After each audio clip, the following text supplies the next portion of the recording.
Hoy nos tiene grato placer de poder sorprender su prima Ariundayal de laboratorio pre-analisa como empleado de Luna de julho 2022. Sobrinha é uma pessoa que tem mais de 10 anos trabalhando no laboratório.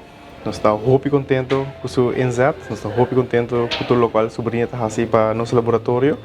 E ela seu trabalho agora nominado de seu colega e seu colega também mira que é uma pessoa que trabalha de extra mile para o laboratório e também para o hospital.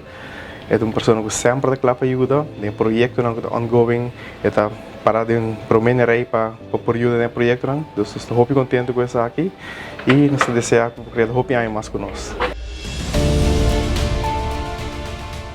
Sobrinha está trabalhando conosco mais de 10 anos, acaba de tempo que nós estamos lá no laboratório, ela começa a trabalhar conosco como pré-medewerker e agora que depois de basta anos, ela trabalha na lab mesmo, na parte de monster ontvangst. E dan ela assim mais rápido que de monster ontvangst, ela funcional beheerder para o projeto novo de GLIMS. Então, com essa ela demonstrar que é por hopi mais que tata diz pré-medewerker so.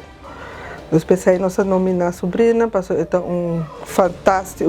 empregado fantástico, nota melzik, sempre tem, sempre está lá para turrende, sempre está lá para ajuda, então é echt aanwinst para la power.